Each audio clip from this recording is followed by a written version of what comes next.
My mom stole my $45,000 school fund and gave it to my sister's house, so I slept in my car. I was 18. Now I have lots of money. I saw them again. I got back at them. For me, one time was this. I saw my sister Veronica.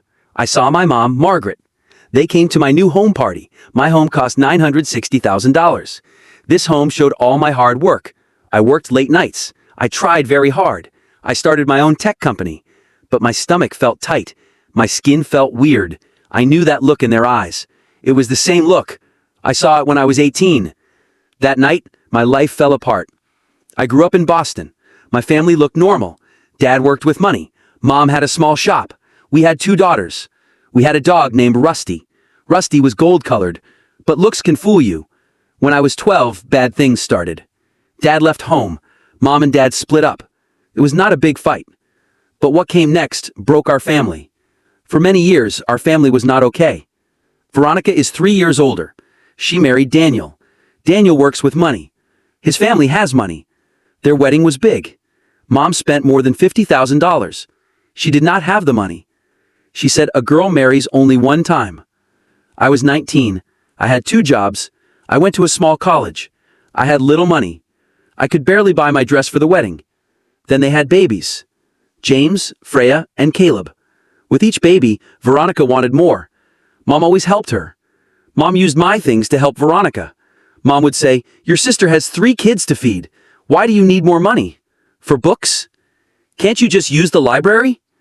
I worked too hard. I got very tired. I got some school money help, but my family did not help. I made coffee in the morning. I helped kids with schoolwork in the afternoon. I put data in a computer on weekends. I had no time to sleep. Dad moved to Chicago. He started a new family. I did not see him much. Mom made it hard for Dad to call me. She forgot to tell me he called. She erased his messages by mistake. But I kept going. Veronica put up pretty holiday pictures. I stayed up all night. I wrote computer code. I studied. I finished school first in my class. Mom came to my school finish party. She left early. Veronica called. James was a little sick. I never said I was sad. I thought this was my life. I wanted to do well myself. I did not need them to say I was good. I did not know what would happen. On my 18th birthday, things changed a lot. That night made my future. It led to a big meeting 14 years later. My 18th birthday was a Tuesday. I remember this. I got the night off work. This was very rare. I did not think we would have a big party. Veronica and Daniel were having their 3rd baby. The family cared about them. But turning 18 felt big. I was now a grown-up by law. I finished high school. 3 schools gave me some money help. I came home after helping a kid with schoolwork. Mom and Veronica were at the kitchen table. They looked at papers with numbers. They did not look up at me. Mom said, "Old pasta is in the fridge. Eat it if you are hungry." She kept looking at the papers. I heated up the pasta. I sat with them. I was curious. I asked, "What are you doing?" Mom said, "We are looking at money things. Veronica and Daniel need a bigger house. Caleb is coming soon." I nodded. I was used to these talks. But then I felt cold. I asked, "Why do you have my school papers?" Veronica sighed loud. She said, "Mom, we should tell her." Mom touched the papers flat. Mom looked at me. I knew that look. It meant I had to give up something for the family. Mom said, "Lena, we need to talk about your school. Veronica is having another baby. They need a house with 4 bedrooms. Daniel did not get much extra money this year. They do not have enough money." I sat still. I knew what they would say. Veronica said, "We did the math. Even with Daniel's pay and Mom's help for the house, we need more money." I asked, "More money for what?" I already knew the answer. Mom said, "We need to use your school money. You already have some school money help. A small college is good. You can go to a big school later when the family has more money." My school money. Dad started it before they split up. Mom said she would keep it for my school. I needed this money. The school help did not pay for everything. I said softly, "But that is my money.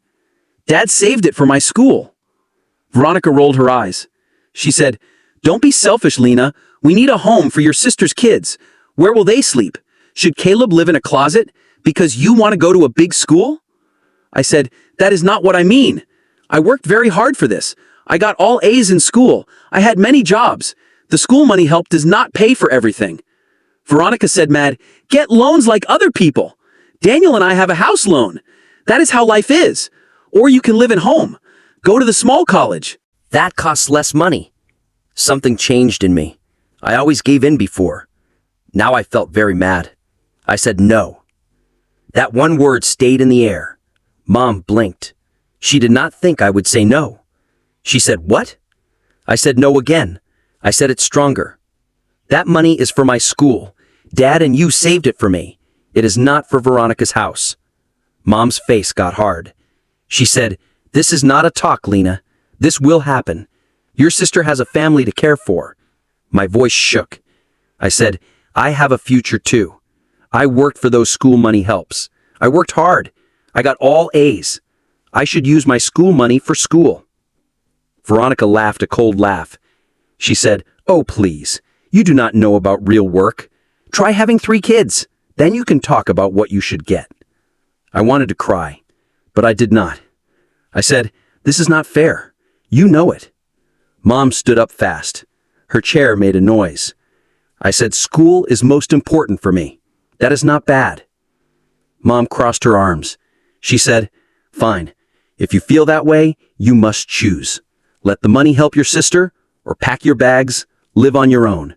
You are 18 now." The choice was in the air. Veronica smiled. She thought I would give up. I always did before. But I was different now. For years, I was less important. Veronica came first. I stood up slowly. I said, "I will pack my bags." Their faces showed shock. I would have liked that. But I was scared.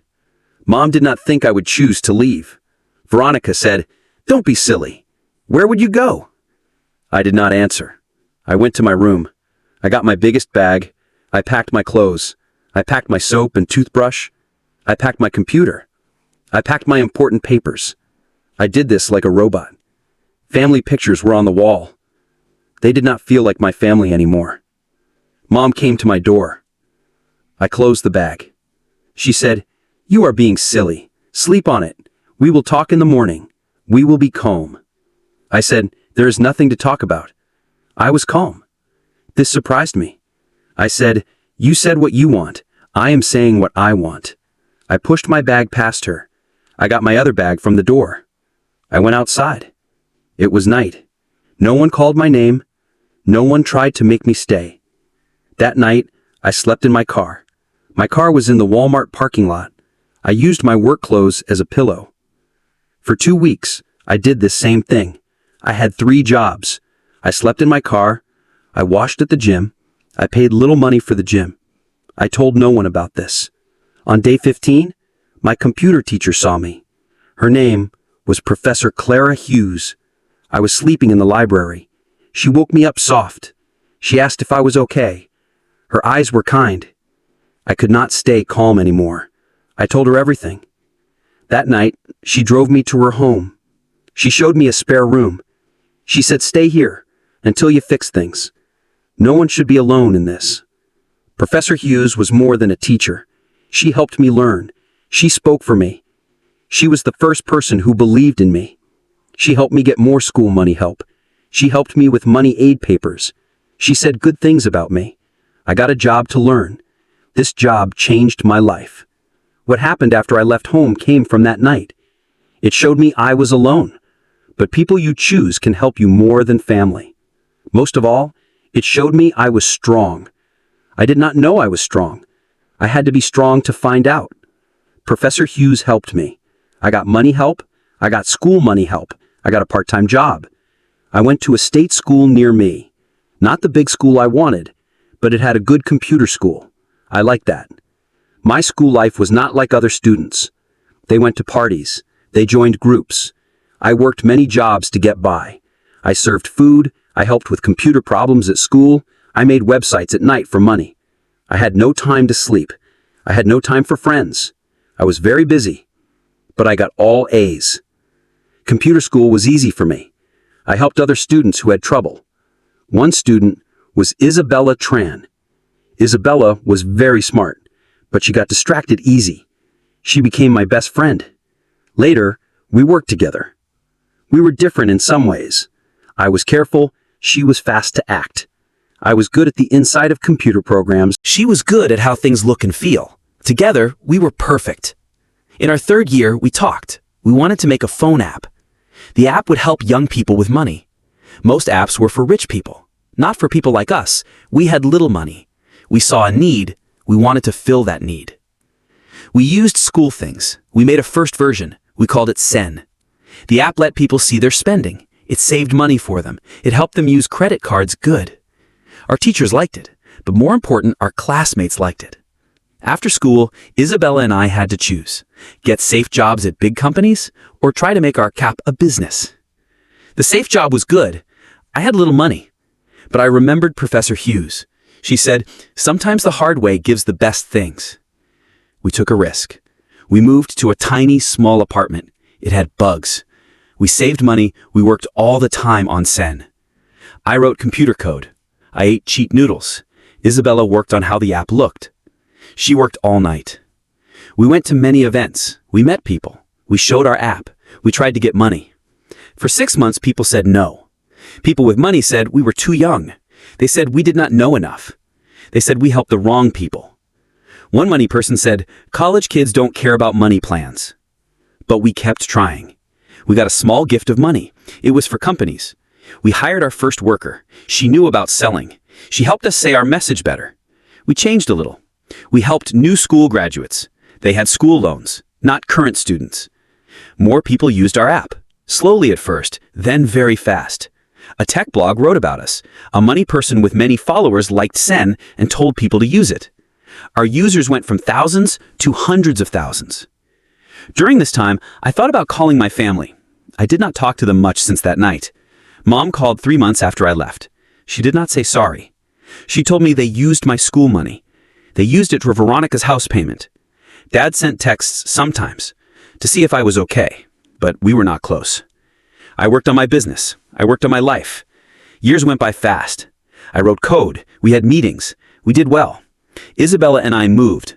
We left our small, bad apartment. We got a real office. We hired more workers. Workers who wrote code. Workers who helped customers. Workers who sold things. Sen became a big money platform. 5 years after we started, a big tech money company wanted to buy us. They offered a lot of money. The money was shocking. Isabella and I would be very rich. We talked for weeks. We said yes. I was 30 years old. I had more money than I ever thought. The 18-year-old me who slept in her car seemed like a different person.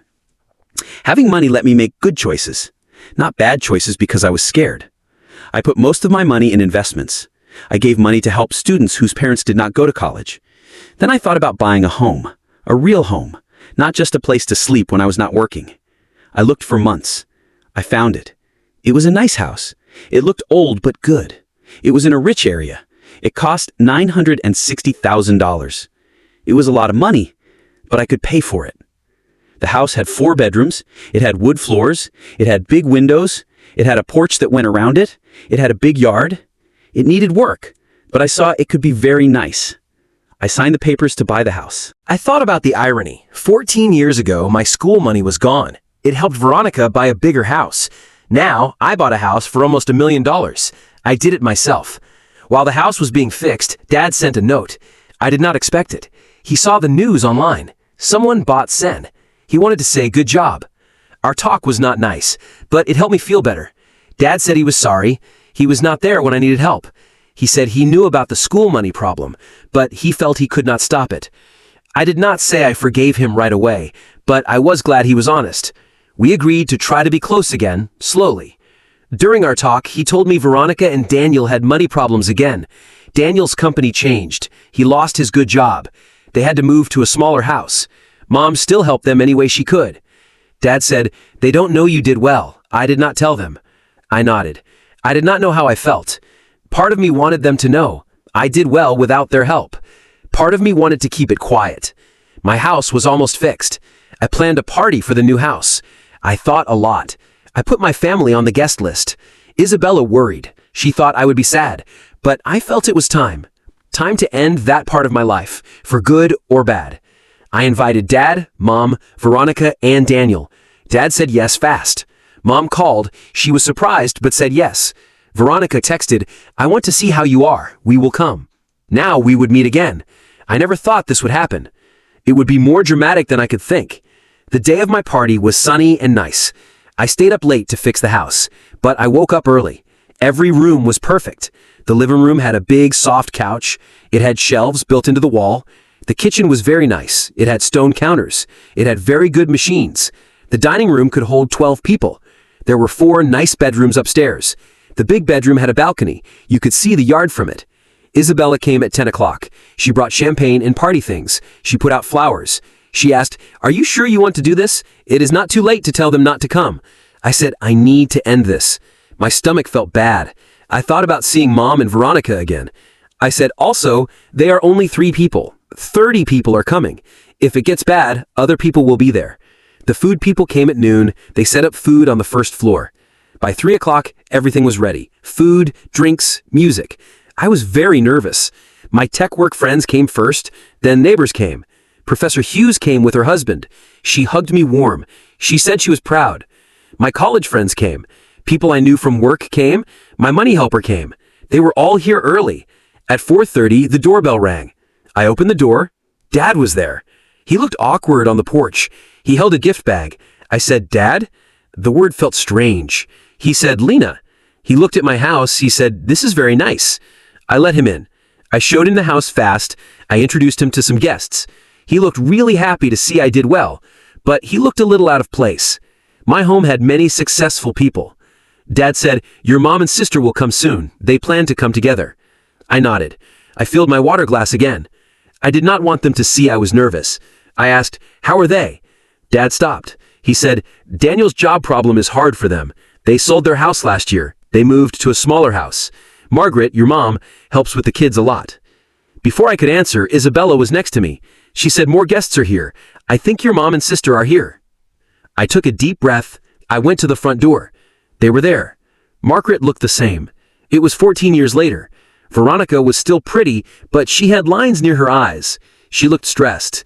Behind them was Daniel. He looked much older. He looked tired. I remembered him different. Their 3 kids were there. James was a teenager now. Freya was almost a teenager. Caleb was about 10 years old. Mom said, "Lena." Her voice was careful. She said, "Thank you for asking us to come." I said, "Welcome." I moved back so they could come. I said, "Please come in." The kids stayed back. They looked shy. Someone told them to be very good. I smiled at them. I did not know these niece and nephew kids well. I said, "There's a game room upstairs if you get bored. It is the second door on the right." This helped a little. James asked if I had a game machine. I said yes. The kids went upstairs. Daniel said fast, "Thank you. Beautiful home." He looked around. He looked like someone who knows about buildings. He said, "The building parts are very nice." I said, "Thank you. It took 6 months to fix the house, but it was good." Veronica looked up. She said, "6 months? You must have had a big team work on it." I said, "I did." I did not say more. I asked, "Do you want to see the house?" I showed them the house. I watched Veronica. She looked like she was planning. She touched the stone counters. She looked in the closets.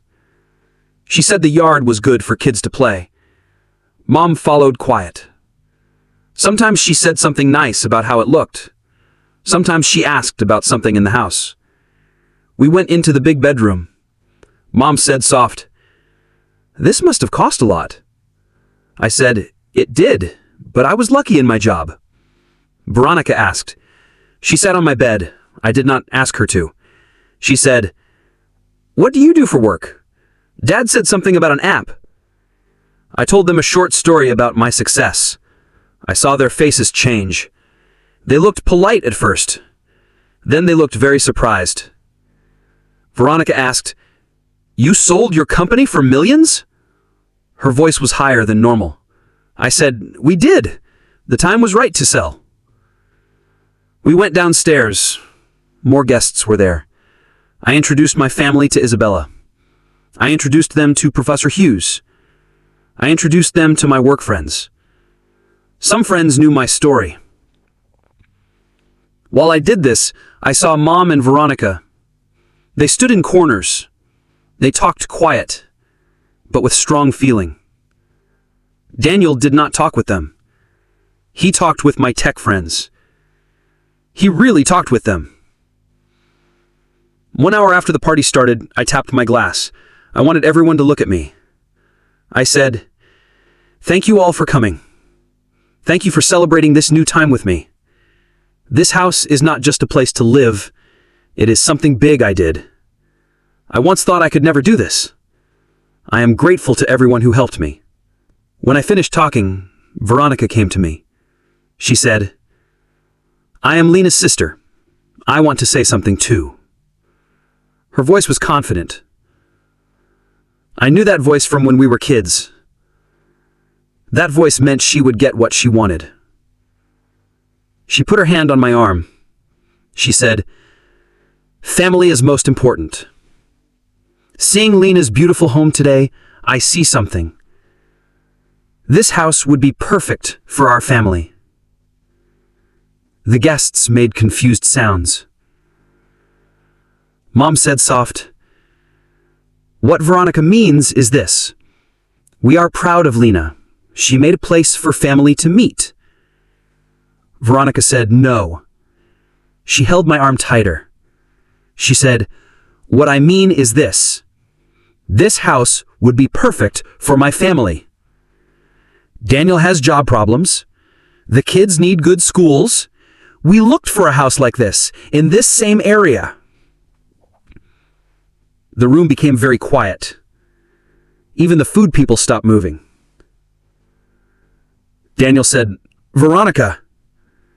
His face turned red. He said, "This is not the time or place." She said, "It is the right time. Lena always wants to help family. She is not married. She has no kids. She has a lot of money. This house has 4 bedrooms. It is wasted for one person. We have 3 kids who are growing. They need space. They need a stable home." Mom nodded. She agreed with Veronica. I stood still. I could not believe what I heard. For 14 years we did not talk. They took my school money. Now they wanted my house. They expected me to give it to them? Mom said, "Lena?" Her voice was the boss voice I knew well. She said, "You need to pack your bags. Find a smaller place. A small apartment in the city would be good for you. It would make your sister's family very happy." Veronica was already walking around the living room. She pointed to things. She said what they would change. She said, "James can have the room with the big window. Freya would love the purple room. Caleb would have so much space for his toys in the small bedroom." Mom joined in. Mom said, "Veronica has been through a lot. She deserves this. It is the least you can do. You are her sister." The room was completely quiet. My guests looked at us. They looked scared, but interested. Isabella came to my side fast. She wanted to help me, but she did not speak. I took a deep breath. I felt calm. This was strange. The scene was crazy. I said soft, "I have something to show you." I got my phone. I used my house tech. I connected my phone to the big TV in the room. I touched my phone a few times. I opened a paper. I put it on the TV screen. Veronica asked, nervous, "What is this?" I said, "This is a paper. I got it 14 years ago. It was to keep you away from me. You made me leave home. It was my 18th birthday." The room got quiet. The legal paper was on the screen. Even the food people stood still. They held food trays. Mom broke the quiet. She sounded confused and mad. She said, "What are you talking about? We never made you leave. You chose to go." My voice was steady. I practiced this for years. I said, "You gave me a choice on my 18th birthday. Let Veronica have my school money for her house, or pack my bags and leave." I packed my bags. You did not stop me. Veronica made a sound with her nose. She looked at the paper. She said, "That was a fight, not us making you leave. You are being too dramatic." I said simple. "I slept in my car for 2 weeks. It was February, in Boston." The guests made low sounds. Dad walked forward. His face was white. He said soft, "I did not know it was that bad. You never told me." I asked, "Would it have mattered?" He did not answer. I swiped my phone. I showed the next paper. I said, "But this is more interesting. This is why I got the paper to keep you away." The screen showed credit papers. It showed loan papers. They were in my name. They were from right after I left home. Daniel asked, "What is this?" He got close to the screen. He knew about money. He understood before others. I said, "After I left, someone got 3 credit cards. They got a loan. It was in my name. They had my number the government gives me. They had my birth paper. They had enough about me to answer questions. The total debt was a little more than $45,000. Mom's face turned white. Veronica looked at her wine glass a lot. She was very interested in it. I said, "Luckily, the police person who helped me was very careful. The credit cards were used at stores Veronica went to a lot. The loan money went into a bank account. Then that account sent the same amount of money. It went to your shared bank account, Daniel." Daniel turned slow to look at his wife. He said, "You told me that money was from your mother, a gift to help with the house payment." Veronica said, "It was. Mom helped set it up." Professor Hughes spoke up. She usually sounded smart.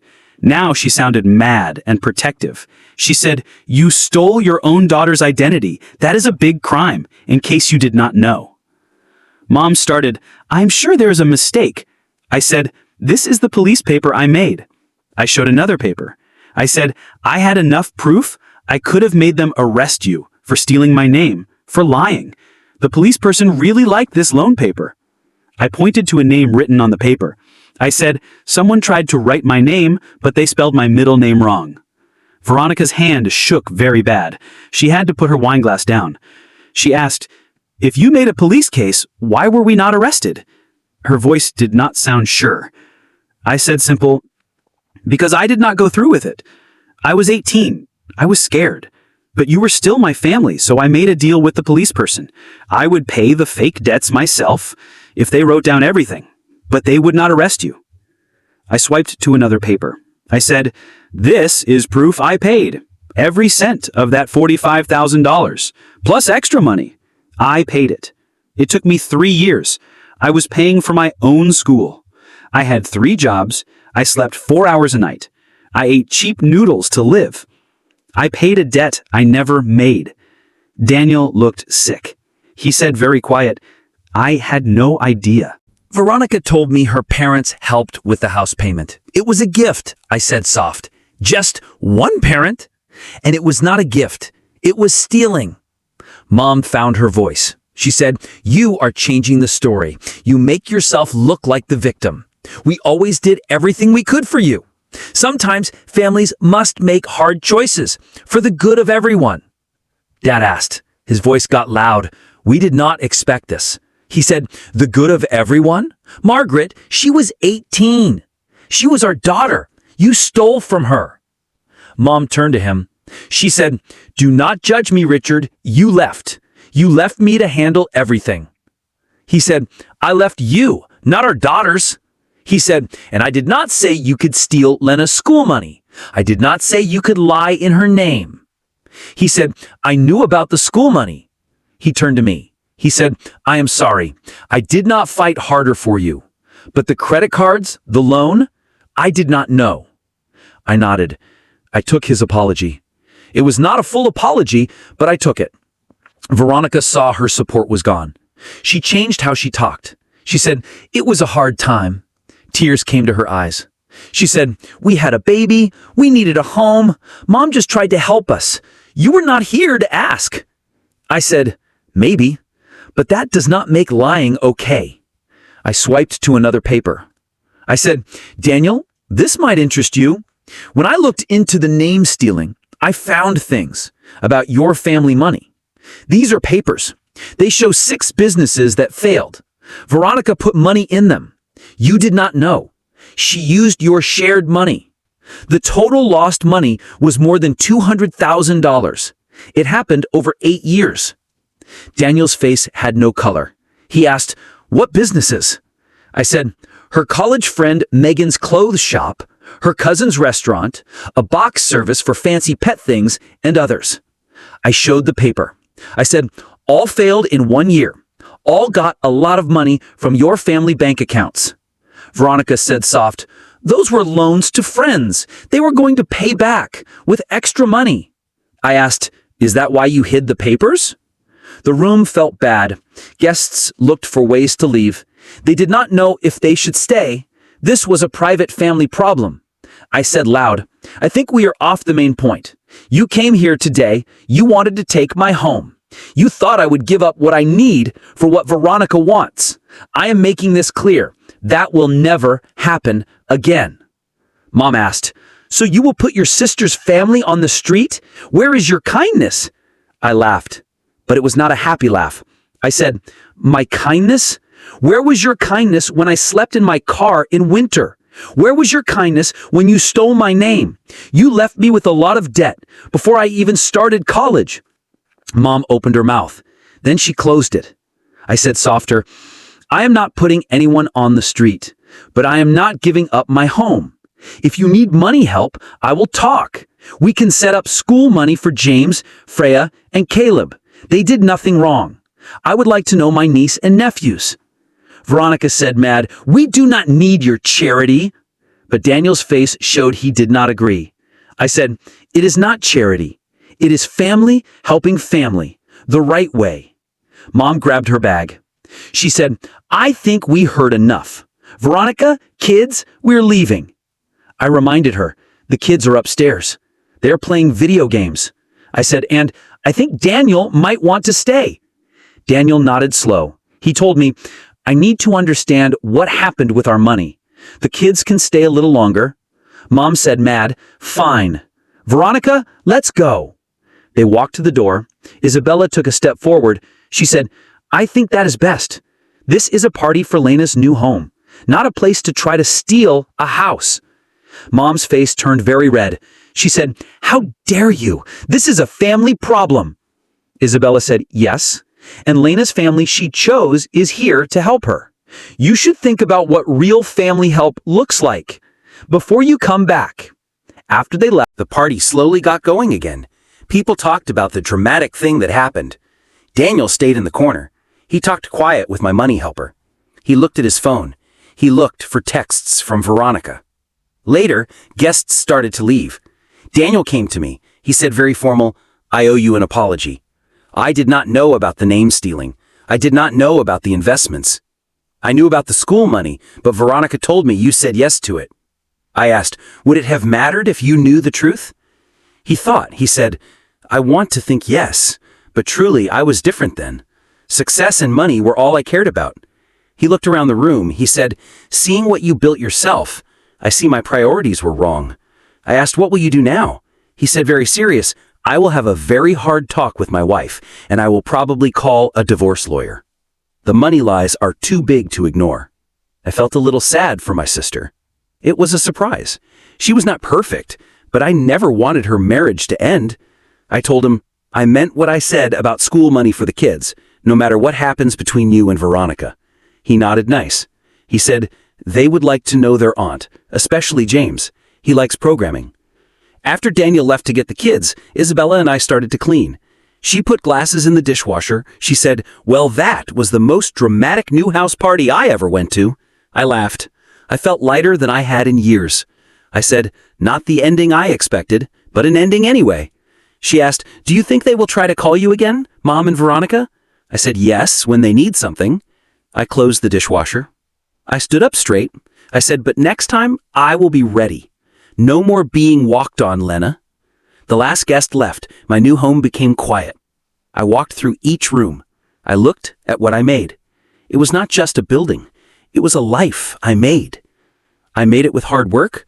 I made it with trying hard. I made it by standing up for myself when it was most important.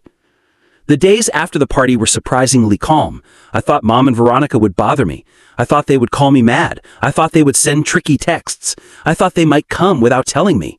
Instead, it was quiet. Daniel called me. He asked to meet. We met at a coffee shop near his work. 3 days after the party, we had coffee. He told me, Veronica moved in with your mother. She has the kids now.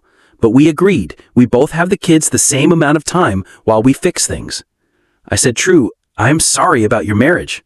He shrugged. He looked tired, but also relieved. He said, After what we learned at your party, I looked more at our money. It is worse than you know. We do not just have little money, we are almost broke.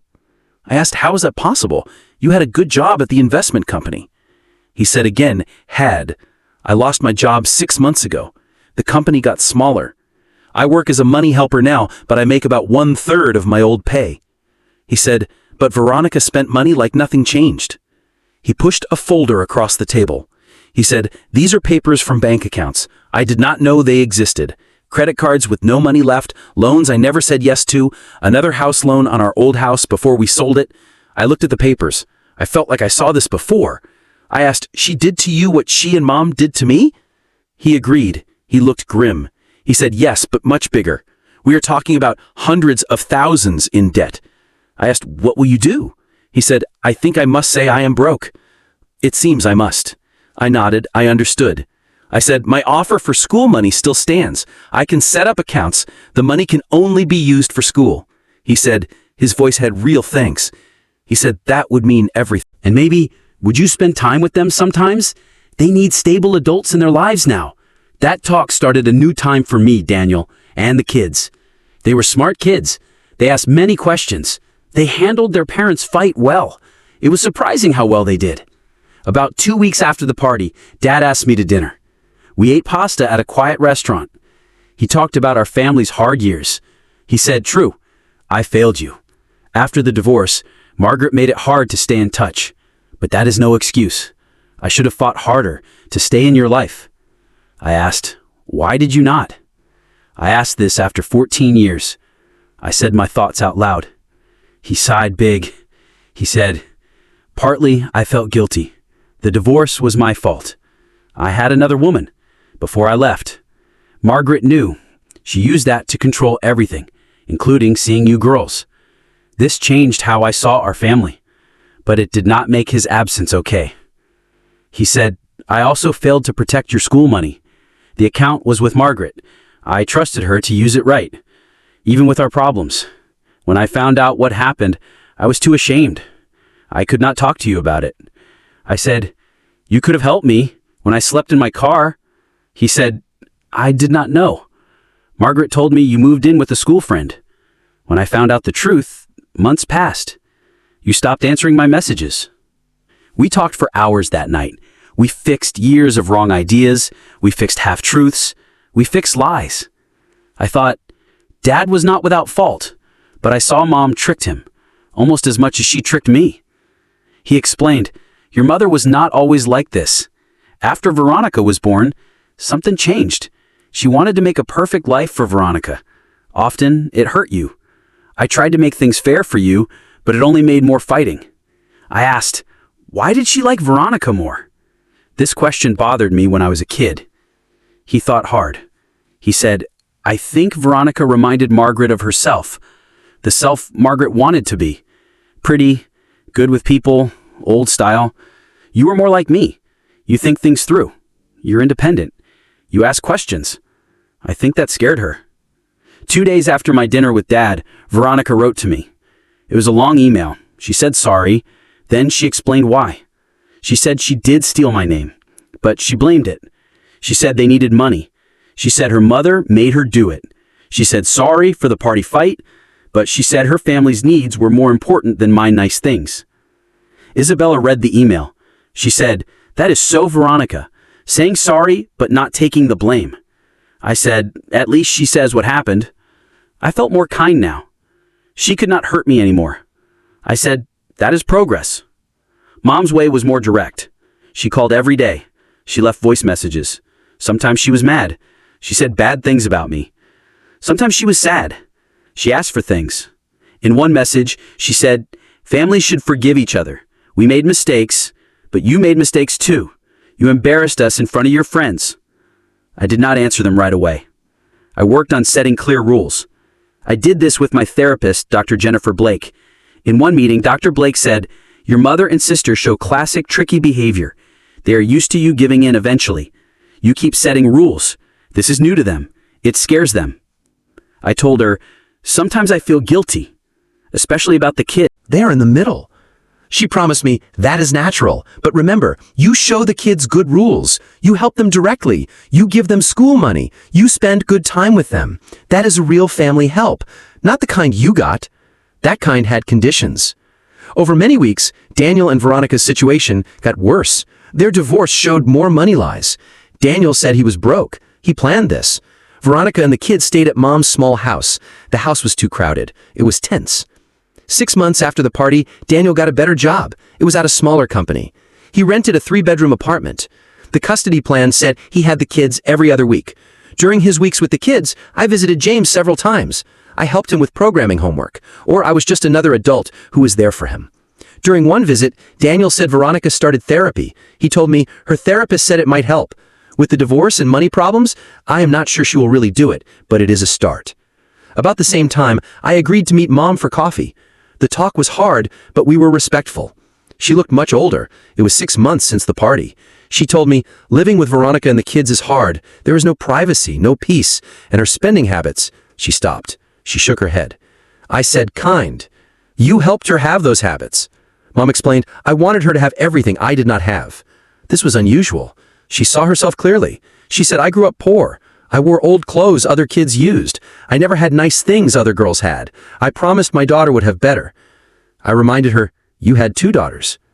She looked embarrassed. At least she did that. She said, I know. I told myself you were stronger, more independent. You did not need the same help. It was not a full apology, but it was the closest she ever came. This long time of money lies taught me something. Mom's behavior was more than just liking Veronica more. It showed she wanted control. She felt she deserved things, and maybe she had mental health problems. She never got help for them. At the same time, Veronica's therapy seemed to work. We had meals with the kids every week. The meals were awkward at first, then they were careful but nice. She got a job. She was an admin helper at a local company. It was her first real job since she got married. She moved to a small apartment. Living with Mom was too expensive for both of them. In one of our talks, she said, I never learned to be alone. Mom did everything for me. Then Daniel took care of me. When everything broke, I did not know how to live by myself. I felt a surprise kindness for her. I saw her struggle with basic grown-up things, making a budget, planning meals, taking care of a home. Veronica, like me, was hurt by Mom's problems, but in a different way. Being the favorite child hurt her. It made it hard for her to be strong. It made it hard for her to do things herself. The kids adapted to their new life well. It was surprising. James was 11 now. He did very well in the coding group I put him in. Freya became very interested in science. Veronica and Daniel never saw this in her. Caleb loved dinosaurs. This became a love for nature history. I set up school money for each of them. The money could only be used for school. This was to protect them, to stop history from happening again. Daniel and I became friends. This was a surprise. We respected each other. He faced the money disaster head on.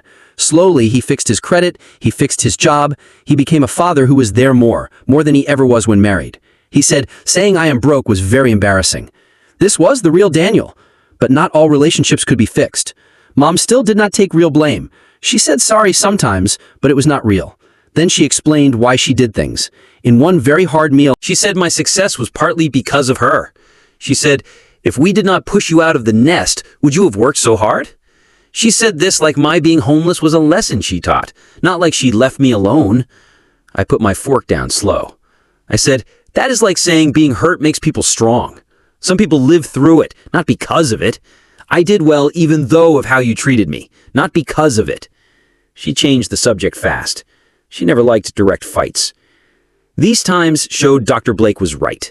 Mom might change how she acts to keep me in her life, but a real sorry or real understanding might never come. Dr. Blake told me, some people cannot think deep about themselves. They need this to really change. You can change what you expect. You can decide what kind of small relationship, if any, is good for you. When my house was almost 1 year old, I had clear rules for family. I had lunch with Veronica and the kids every month. I had coffee with Mom sometimes. I had dinner with Dad often. I spent more time with the kids when Daniel had them. To celebrate, I had a small party. It was very different from last year's big party. Isabella came with her new fiancé. Professor Hughes came with her husband. Dad came with Laura. Their relationship was serious now. Daniel brought the kids for a few hours. Even Veronica came. She was nice. She did not stay long. Mom was not there. I did not invite her. She wanted me to invite bad family friends. I said no. She chose not to come. This was a small but important win. I kept my rules. Later in the evening, people ate dessert outside. James came to me with his computer. He said, "Aunt Lena, can you look at my code? I'm trying to make a game. The pictures will not show right." We sat on the porch swing. We fixed his JavaScript problems. Fireflies blinked as it got dark. This simple moment, an aunt helping her nephew, family helping each other in good ways, it made tears come to my eyes. I wiped them away fast. James saw I felt emotion. He asked, "Are you okay?" I told him, "More than okay. Just happy you're here." Later that night, everyone left. I walked through my home. It was truly mine in every way. The house was a safe place, not just from the world outside, but from the bad family ways. Those ways almost broke me. Inside this house, I made new things I did, new connections, a new way to see family. This way was based on respect, not on duty, not on tricks. My trip from sleeping in my car at 18 to owning this nice home at 32 was not just about money. It was about getting my worth back. It was about setting good rules. It was about making a life that showed what I believe, not what others want. My family ties will stay complex. Mom may never say how much she hurt me. Veronica may not grow much more. Dad trying to say sorry can't fix years of him being gone. But I do not need them to say I am good to feel whole. The scared 18-year-old who drove away from her childhood home, she had no place to go. That girl found safety, but she also found strength. She learned that family is sometimes chosen, not just born. She learned that standing for what is true, no matter how hard, this makes real connections, not just doing what you must because you have to. I sat on my porch. I had a cup of tea. I watched stars come out in the summer sky. I felt very peaceful. The trip was not easy, but it brought me to where I needed to be. Home. In every way a home means.